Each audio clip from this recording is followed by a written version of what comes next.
Welcome to the Building Interest podcast presented by Leader Bank. In season 2 of our podcast, we've been exploring what it means to be a leader through conversations with leaders from within the communities we serve, from across the world of banking and technology.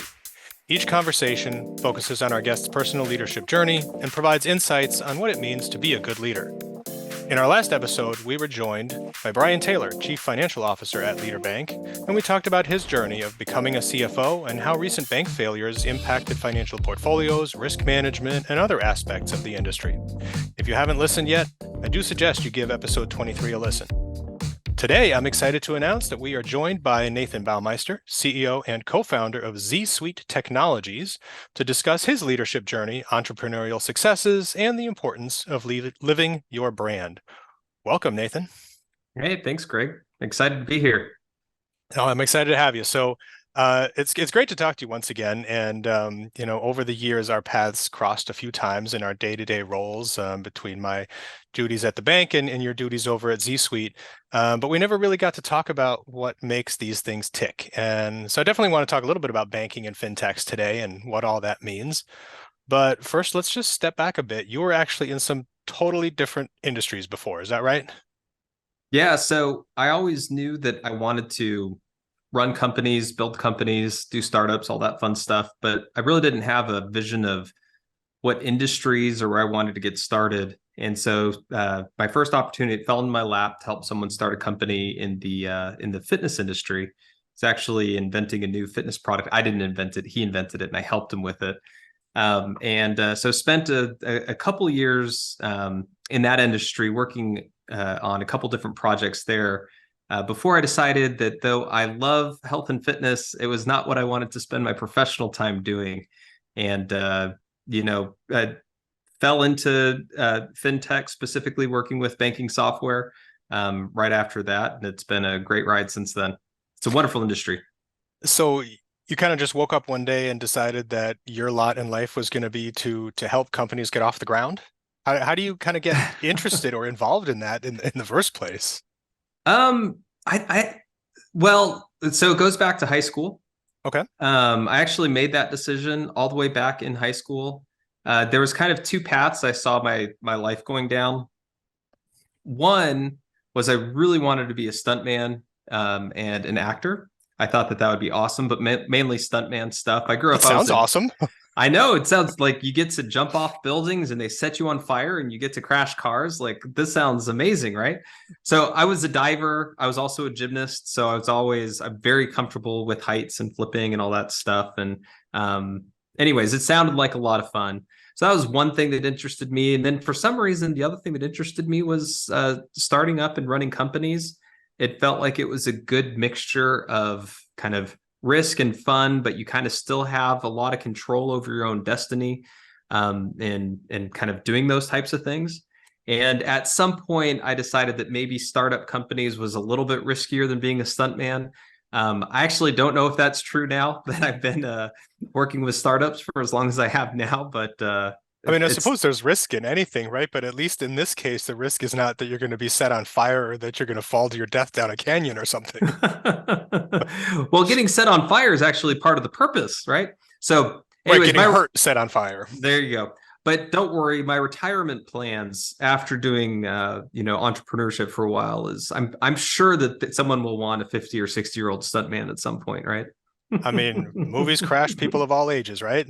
No, that actually sounds like it would have been a lot of fun, but we're glad you chose the path you took. And so let's talk for a moment then about the relationship between our companies, kind of big picture. And you mentioned the word fintech. Now, ZSuite is a fintech, which is a portmanteau or a mashup of financial and technology. So really, that's one of the biggest spaces in banking right now as we see sort of traditional banking give way to technology for efficiency and data analytics. I'm not telling you anything you don't know. But really high level, then let's talk for a second. What is it that ZSuite is and does, and what financial technology does it provide that didn't exist in traditional banking before all this fancy tech came along? Yeah, absolutely. I love sharing that story. And of course, I love sharing it when I'm talking to someone at Leader Bank as well, because in the end, the origins of ZSuite Technologies started at Leader Bank. So super high level, like you said, financial technology, it's kind of all over the place. It's any technology that has to do with moving money or keeping track of money or anything like that. The banking sector is one of the places where it is. The other big one is on the investment side. Obviously, I focus on the banking side as well as Leader Bank because you are literally a bank. But what was interesting is at Leader Bank, many, many years ago, you all acted like entrepreneurs in that you were looking to solve some business issues. You found a way to solve it that helped you, but also helped your clients and helped you grow. And it was specifically to grow deposits with landlords and property managers by providing some purpose-built software for them. And after having some success with that, other banks kind of raised their hand and were like, "Hey, that's kind of cool. Can I use that software that you built? Because I want to use it for my clients."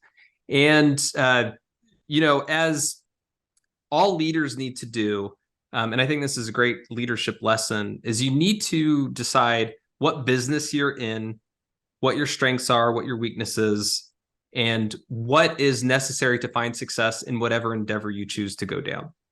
And so Leader Bank determined, had great success, but if there's going to be a software that's going to be licensed by a lot of different banks and those types of things, that's not what the bank does. And so to give it its own life and to let it flourish and innovate and stuff like that, decided to spin that out. And that's actually when I met the Leader Bank team. And we discussed founding ZSuite Technologies as the starting point of the software that was developed within Leader Bank.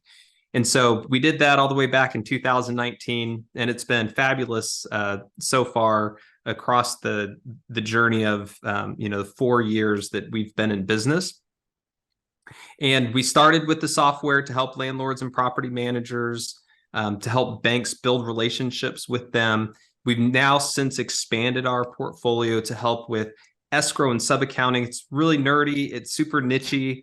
But there's very complicated accounts that a lot of businesses have to use to run their business on a day-to-day basis.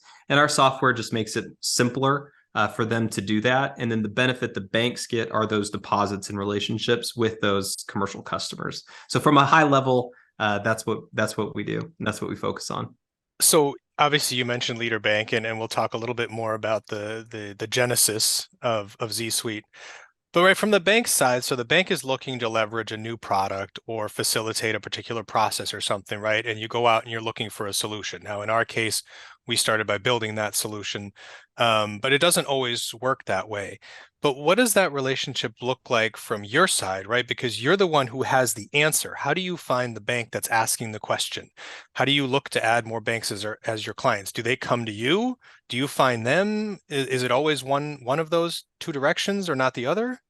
Yeah, well, it's all of the above. As any entrepreneur will tell you, everything relies on sales when you're starting a company. Everything relies on finding people, customers, companies, banks that have a problem that you can solve with whatever it is that you are offering. And luckily, one of the things that was helpful is since the genesis of our software started at a bank, we knew that at least one bank had a problem, and it was big enough that they determined that they should build it themselves. And so the first thing that we focused on was, okay, what are the other banks in the United States that have a similar issue or that look like Leader Bank, and what can we do to get in front of them? And you knew it was a problem that needed solving because we needed to solve it. So That's it right. wasn't like you were coming in blind and trying to sell some product that no bank wanted. You already knew, as a matter of fact, that there was at least one bank There's at that least needed one that needed this product, and therefore you had sort of an inroad. Yes. So Okay. we started with that, and in the end,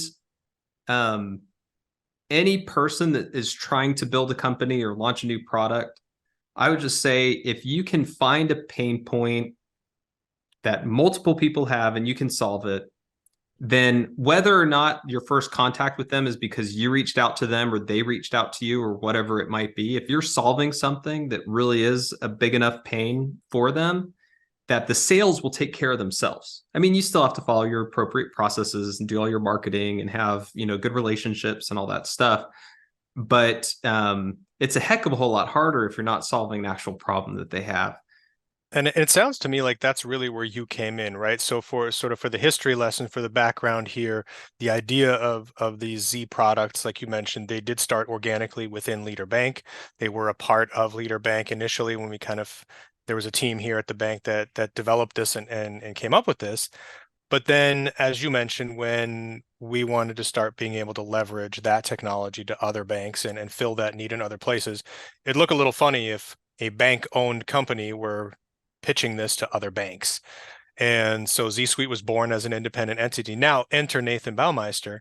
Now the product is already built. Your job now is to build the company around the product, right?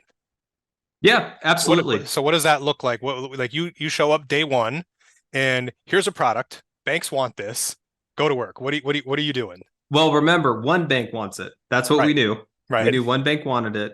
And, first and foremost, we did have a great set of team members that came from Leader Bank that helped to seed the company as we were started as well. So groups came. But really, in the end, the process that we went through, there's some folks call it market validation. Another group calls it product market fit. But looking for product market fit in the end is market validation. And product market fit, quite honestly, it's exactly what it sounds like. Is there a market for the product that you have? Right. If there isn't, then stop. Like close down the business and move on. It sounds ultra basic and obvious, but it's probably not that easy, is it? It's funny because it does seem ultra basic and that everyone should be doing it. But what you typically see happen as people are starting up companies is they have an idea. And there's multiple reasons why they might have that idea. But then they take that idea and they say, I need to make this reality. And then I'm going to take it to the marketplace. And that is why most startups fail, is because they have an idea, they get married to that idea, and then they take it to market. And most of the time, they don't find enough customers who will pay enough money to sustain the business that they have. What we are always focused on is flipping that around. What pain points do you have that we can help you with? And that's what we did for the first year after we spun out from the bank. Like I said, I knew that at least one bank had a need and we could fulfill it. But our pain points might be different from exactly. another bank. So we got in front of as many banks as we possibly could. We also talked to credit unions. For those of you that are steeped in the banking world, there's banks and credit unions, differences in financial structures, but in the end offer somewhat similar products. We talked to everybody that we could, and we said, hey, we have these things. They do this. Is there anything that you struggle with that is related to this? Like, would this help you with something? Or if not, are there other things that are related to it that could help you? And after doing that time and time again, first, we did uncover that there were banks that had a similar pain point.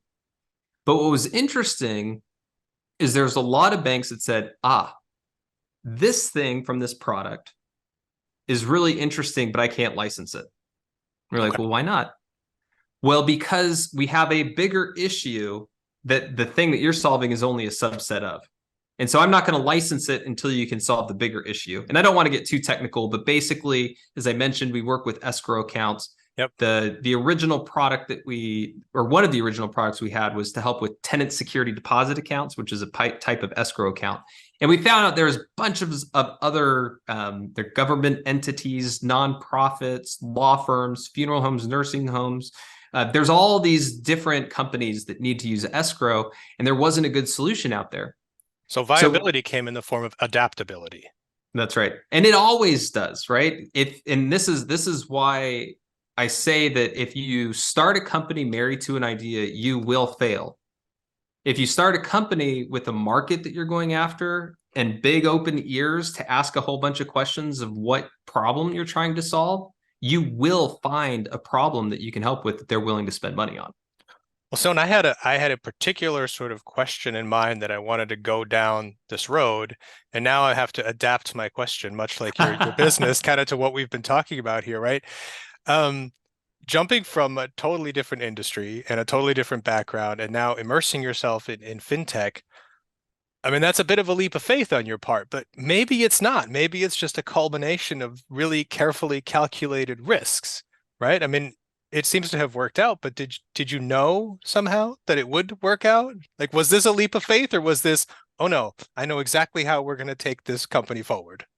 Well, here's I already told you that I was a gymnast. I was a diver. I love rock climbing. So some level Um, of leap of faith is just innate in you, I wanted to be a stuntman, right? Like there, but you always still want to land, I right? The always want gymnast to wants to land. jump through the air, but they always want to land on their Exactly. feet. Exactly. Well, and like as an example with rock climbing, I always climb with a rope and a harness, right? See? There you go. Um, right. So it is about I'm okay with taking risks, but I always want to make sure that it's as calculated as possible. And that's as true in my personal life as it is in my professional life. That being said, I'm a big believer in growth. I'm a big believer in always trying to improve ourselves.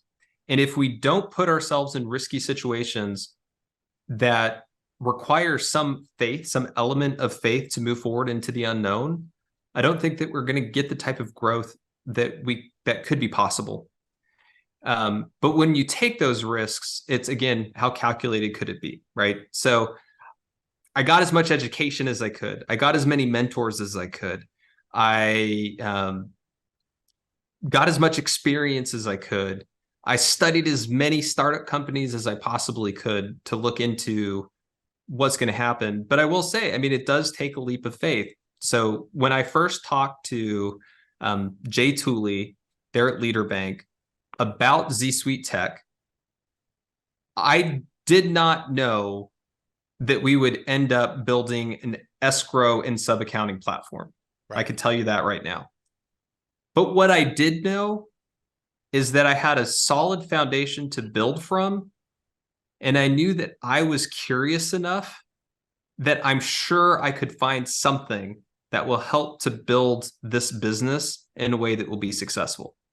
Now, how big of a business? What's the specific solution? How long it's going to take? How much capital is going to be required? All those things. Did I know everything? No. Did I take an educated guess? Absolutely. Right. Yeah, I had my Excel spreadsheet. I had my financial model. I had all those different types of things. I ran different scenarios, say, well, if it went like this, how would it look? If it went like this, how would it look? But in the end, I didn't really know. But now going back to your climbing example, I mean, obviously you brought a rope and a harness to this exercise, and you're climbing up the ZSuite rock face, and every now and then there's going to be a place where maybe you need to back up a little bit or you slip a little bit. That's why you have the rope and the harness, and you get back on the rock face and you keep climbing.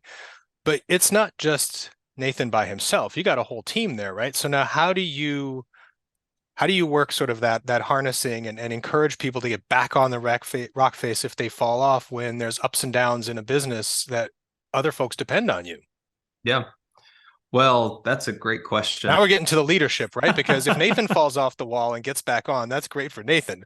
But what if a team member falls off the wall? How do you get them back on the wall and still believing in this startup that you know is going to succeed because you're the leader and you've done that risk analysis and you've got your rope and your harness?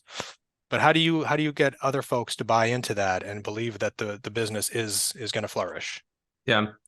So there's a couple things that I try to focus on, but really the bottom line is it's all about team selection. It's all about who you invite to climb with you just to, take on this scenario. I love the analogy. Yeah. If your team to climb a rock face is you who knows how to climb and no one else that knows how to climb, then you're going to fail. It's not going to go well. So first and foremost, it's absolutely about team selection, who it is that you invite to join, as well as those that accept that invitation. So that's the first piece. The second piece, full disclosure and transparency. Right. I don't hide anything about anything.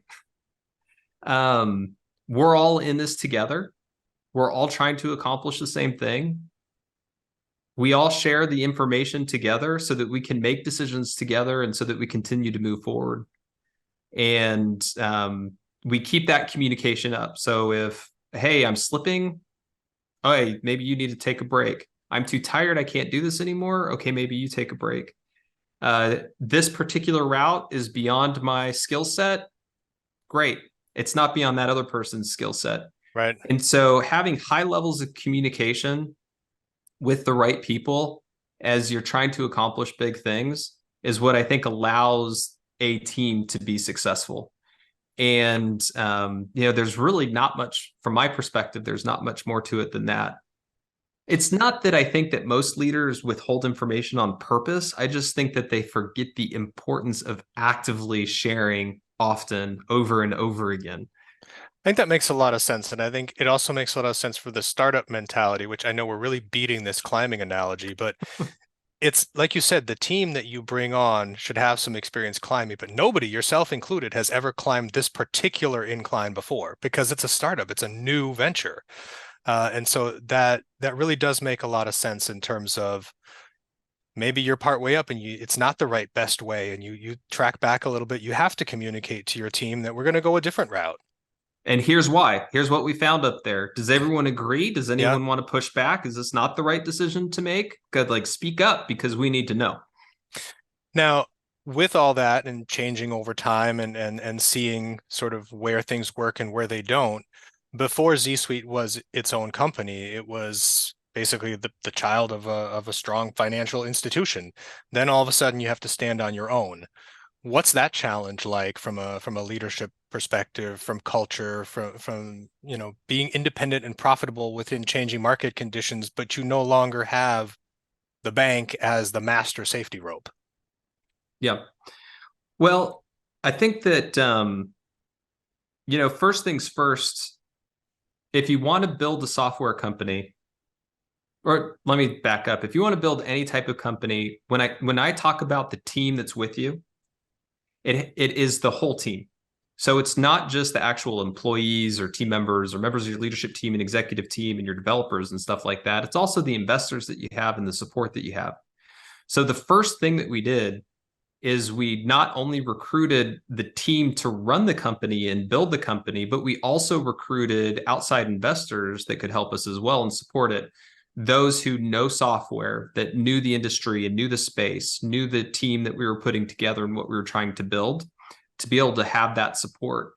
And so, though we didn't have the safety, if you will, from being part of the bank, we still retained a lot of the support of the bank, both as a customer as well as a shareholder. But then we also brought in additional folks to be able to, have a more well-rounded team around building a software startup company to be able to move forward. But in the end, yeah, it's a little scary. I mean, it's a little bit different than what you're looking for. But in the end, in that difference, we all understood the reason why we were doing it. And we knew that if we wanted to have the type of success that we wanted to have, that it was the right thing to do. And so we pulled the trigger and moved forward. No, absolutely. And it goes back to that leap of faith. It was a leap of faith, but you also calculated very much what the risk was along the way and made sure that you stepped carefully.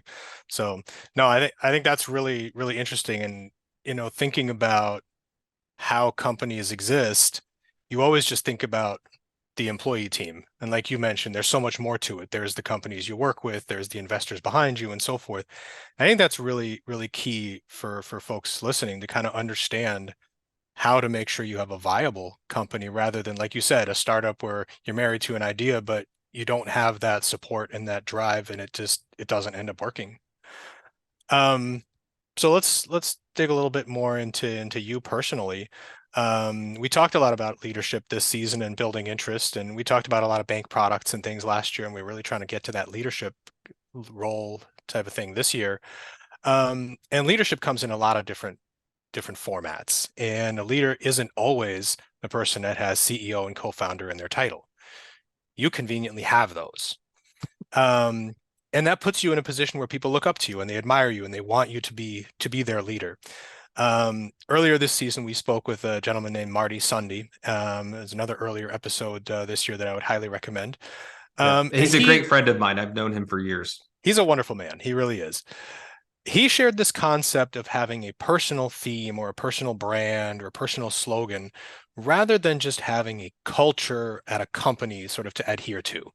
And so I'm curious, do you have a personal slogan or a personal brand or theme that you carry with you that regardless of what company you're at or regardless of what the next stunt is that you want to get into, that keeps you sort of anchored and moving forward in your personal brand? Yeah, this goes way back when I was an undergrad in the University of Texas at Austin studying business. And so I knew I was going to do business, but I also had a lot of personal interests of helping people, helping society, right? Like I wanted to help make the world a better place. And I always, for the longest time, I thought these are two separate things that, maybe during the day you can do this thing and at night you can do the other thing. And we did a case study on Southwest Airlines, which makes sense because it's a Texas startup. It was a huge success. The co-founder was such a character, and they went about things in a very, very different way. But I remember sitting there and going through this case study, and they were sharing this motto of they take care of their employees to be this wonderful place to work where people can flourish, people can be themselves, they can have fun, they can do good work together, and everything else will take care of itself. So this was my first introduction to like positive work culture. It was also my first introduction to trying to make the world a little bit of a better place through business, right? They were trying to make air travel more accessible to more people. Right, definitely. Right? It's because it's more convenient, more flexible, more affordable, all these kind of things. That's right. They didn't see their competitors as other airplanes. They saw it as cars, right? How can I get people to places faster?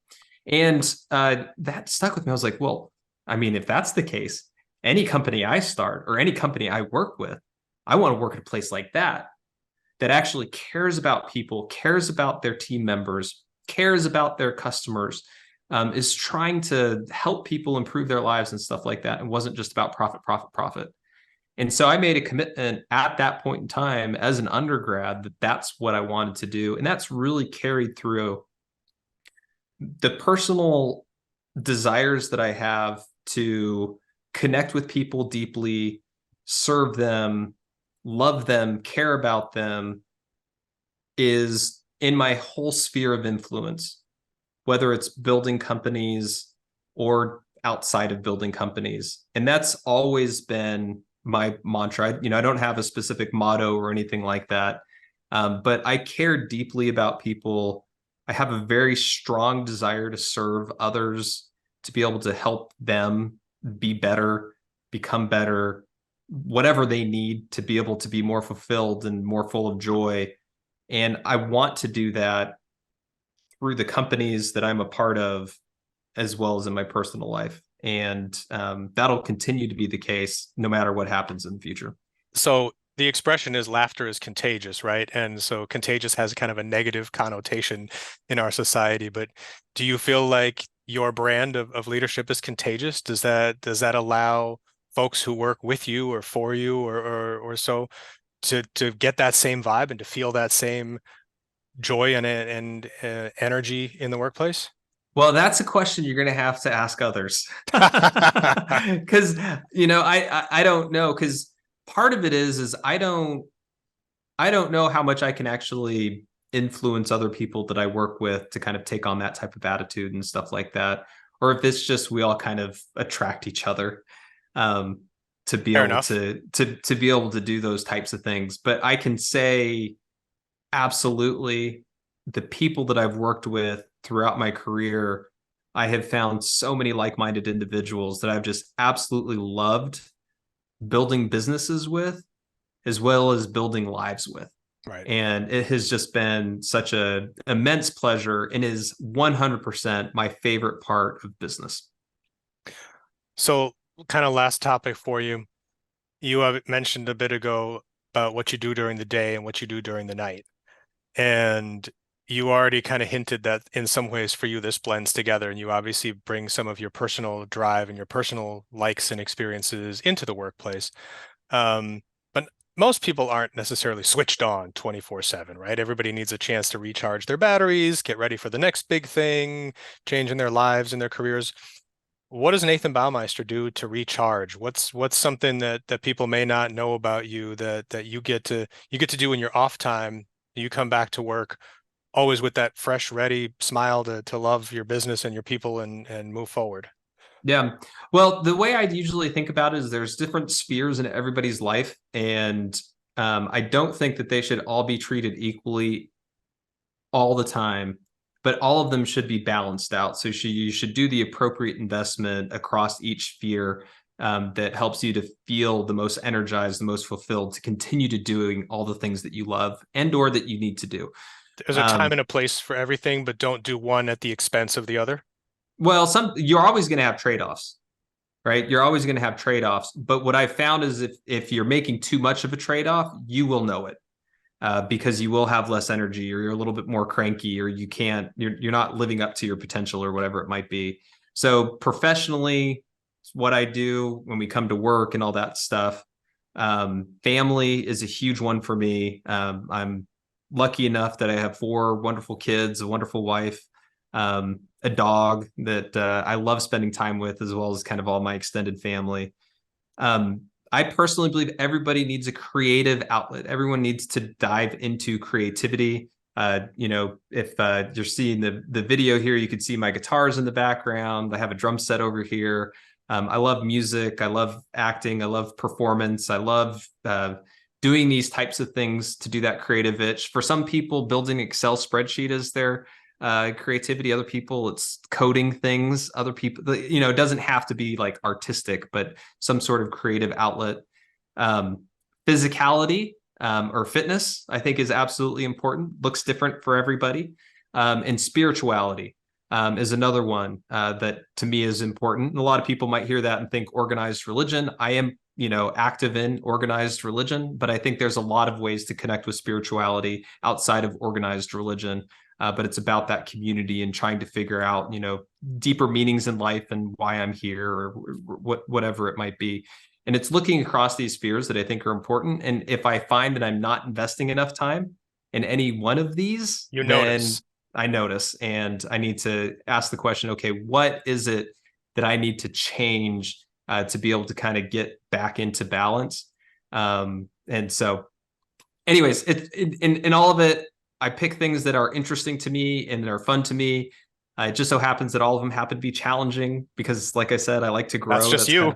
That's kind of the thing that I like Yep. to do. But some people don't, right? Maybe just certain spheres they want to be challenged, and others they want to be very comfortable, which is perfectly fine. It's just, experimenting and trying different things. No, I think that's a great answer. And I look at a little bit at myself, I also have a family and a kid and 2 dogs and all that sort of thing. And usually by 10 o'clock at night, I'm completely gassed. But every now and then I'll go down some rabbit hole of a hobby of mine or something. And all of a sudden you look down and it's 12:30, it's 1 o'clock, and you don't know where the time went. And that time is that moment where I feel the most recharged because everything else didn't matter, and I was just free in that time for a little bit. And I love that you call it creativity, whether it's the time with the family or the spirituality or the guitars. Yeah, just letting your brain be free and creative is a great recharge. I love how you phrase that. Any last thoughts? Any suggestions for the next great startup person that's listening that goes, "Ooh, I have an idea. Now I know I shouldn't be married to it. What else should I know if I want to start a company?" Yeah, I got to tell you. So, though change is all around us, the world fights against change. Right. And a startup company represents all that change is, right? Because there are things that people are doing in one certain way, and you want to change it. And you're hoping by changing it that people will pay you for it, and you'll be able to make something that, can grow and do all that fun stuff. So as you're thinking about starting a business, the world is literally against you. So motivational, so uplifting. Well, eyes wide open, right? Right. Absolutely. That's No, eyes wide open. You're not wrong. So the game that you're playing is, what is everything I can do to increase my probability of success? So if you start looking at it in that way, you'll look about how you start your company in a different way. So for example, should I start a company in an industry I know absolutely nothing about? Probably not. If in the end that's the way I'm going to go, then how would I still increase my probability for success? I better hire some people that have some experience, or I better put someone on my board or get an investor or whatever it is that has that experience so I can bring it to the table. I have a very specific product and I'm not open to changing my mind on what the product should look like. That's going to decrease your probability of success. How can I increase my probability of success? I have an idea. I'm going to talk to 100 customers that I want to sell to, and I'm going to find out whether or not they would buy it, why or why not. Is there a magic number out of those 100 customers? If 40 tell you it's a great idea, or 30 or 70, that's the point where you should jump in? Or is it? It depends. The data that you get from those interviews should inform your financial model to be able to help you to understand how many people You need to buy in for it to work. Exactly. And so, what market are you going after? Am I going to go after a market where there's, 100 well-established competitors and there's extremely high switching costs for the buyer to move from one product to the other? Well, that's going to be really hard. So if you decide to go after that market, how can you increase your probability of success? Well, you better find a big pain point that those other 100 customers can't touch. Right. That you can exploit. What we call a differentiator. Yes, because if you just stick with similar product types and you're just like, I'm sure I'll be able to convince them to move, your probability of success goes down. So it's all about managing your probabilities and asking, what are the biggest risks in my company and how can I decrease the risks to increase my probability of success? Awesome advice, Nathan. Thank you so much, honestly, for joining us today. I know it's been a long history already between you and the bank, and it took us some time to get you on, and I really enjoyed having you with us here today. Yeah, thank you so much for the opportunity, Greg. It was a pleasure speaking to you today, and I hope that it's helpful for your audience. Well, it's helpful for me. I love these interviews, so I got something out of it. And yes, I hope everyone else does as well. These are great conversations, and we have so many inspiring and interesting folks around us. Thank you so much. All opinions expressed by Nathan Baumeister are his own and not the opinions of LeaderBank NA. For more information on today's subject, visit leaderbank.com. In addition to past episodes, you can also find our corresponding blog entries for more insights. This podcast is a production of LeaderBank NA, Equal Housing Lender, member FDIC, NMLS number 449250.